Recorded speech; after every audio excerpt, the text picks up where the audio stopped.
In fact, we've got Abhishek Manu Singhvi joining us now from his residence as well. Mr. Singhvi, there are big doubts being raised on the political crisis that is panning out after the railway budget, the credibility of the government to go forward with any difficult, bold moves. Your thoughts? Two, three quick opening points. First of all, I think it's always very hazardous to discuss a budget in the morning on the very day when the budget is being presented. Really, we're all going to be speculating, hypothesizing, and that too just a few hours before the budget. So it's really something to keep your channels going, but it's not a very desirable or accurate exercise. Secondly, you are now talking of the railway budget. Now, the railway budget is certainly got mired in politics, but please remember it's mostly intra-party politics relevant to the Trinamool Congress, and you have to ask them that.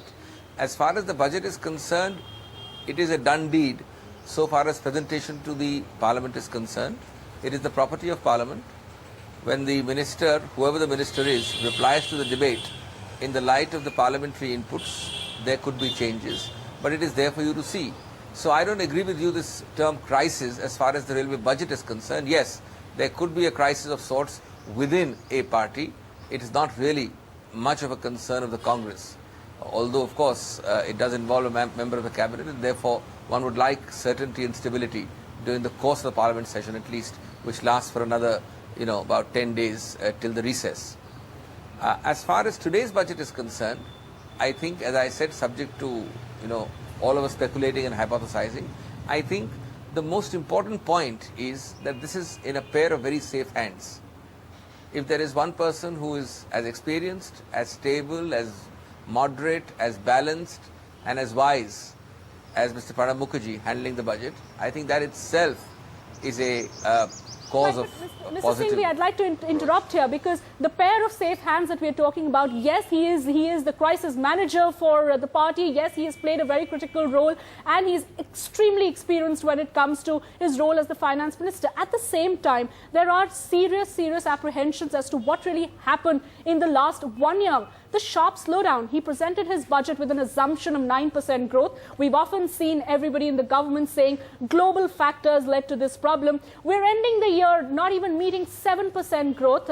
We've seen a year where everything went wrong. You've got high inflation, you've got high interest rates, the rupee depreciated, very weak stock markets. Where is the hope from the economic side that at least this year's budget is going to be any different in terms of presenting a very credible picture of where the economy is headed? First of all, as you know, Mr. Pranab Mukherjee is not only a great crisis manager, and we're not talking of crises now, he's also a very wise man and a very far-sighted person, and that's the point I wanted to make as far as safe hands is concerned. Secondly, I straightaway concede that the one area of concern as far as the past is concerned is the rate of growth. And there has been clearly from somewhere around 8.4, 8.5 over the last 2.5 years, down to 7 or just below 7. Now that is an area of concern, and I think nobody is more concerned than the finance minister. But rightly you're looking at trends, which is over a 3-4 year period. On that front, I think if you look at a 3-4 year period, you don't have to be too pessimistic. Let's take 3 or 4 other indicators. Growth, Mr. Singhvi, makes everybody pessimistic. Can I complete, please? Sure. Can I please complete? Sure. I said I concede that. So now please listen to what I say apart from the concession. Prices which you talk about, there has actually been a steep decline over a trend period. From 9 to 11, 12, the consumer price index has come from 12.4 to less than 8.4. And it's maintained there. The wholesale indicator has tapered off at 9%, 9.5, 9.1, 9.2. Domestic savings rate has slightly declined, but still is good. It's about the same in the last 4 or 5 years. The fiscal indicators are very important. We have a problem of fiscal deficit. But you see the trend over the last 3 or 4 years, it has come down from 6 and 6.5 as far as gross fiscal deficit is concerned, or even if you take the net revenue deficit. It has now come down and stabilized at 4.6 and 3.4. That's the current situation. 4.6 for fiscal and 3.4 for revenue. So over a period of time, there has been a decline in the negative indicators and there has been a stability in other indicators. The one area I concede is the rate of growth. Now, I think the finance minister expects to push it beyond 7 definitely, and hopefully beyond 7.5. But that is a challenge. And I think Pranab Mukherjee is the man to rise to meet challenges like that. Yes, we are all certainly hoping he would rise to the challenge. It is a difficult budget for him. Mr. Singhvi, if I could get a quick word from you. There is a lot of debate going on as to whether this is going to be a populist budget. Will he have something for the common man? Will he be doling out some certain sops for the common man, given the fact that the UP also finds itself in a bit of a crisis that we've seen all of last year? Mr. Singhvi, at the same time, as you were mentioning, given the sharp slowdown in growth, there is a lot of pressure on him also to go forward with the reform process, to go forward with measures that are going to boost growth. What's going to be your pick between growth and populism?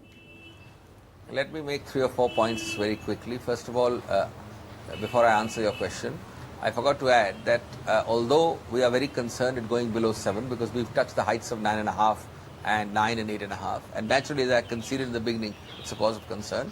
Again, if you look globally, perhaps India is the second country after China to be around 7%. I mean, you have top countries having growth rates.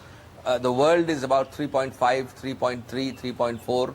Other countries like United States, EU, etc. So 7% growth is, by global standards, not good, not bad at all. But by Indian standards, it is bad. I agree. Secondly, these words, populist budget, non-populist budget, are very subjective adjectives used by journalists and television programs. They really convey nothing. A budget is a mixed bag. In a country like India, with huge disparities, you will have always in a budget, no budget worth its name will not have it, large components of targeted schemes for the common man, the Aam Aadmi, and those with the poverty line. That's not being populist. That's being real. Does he have the fiscal room to go ahead with? It is mixed up. He needs to get the fiscal house in order, Mr. Singhvi.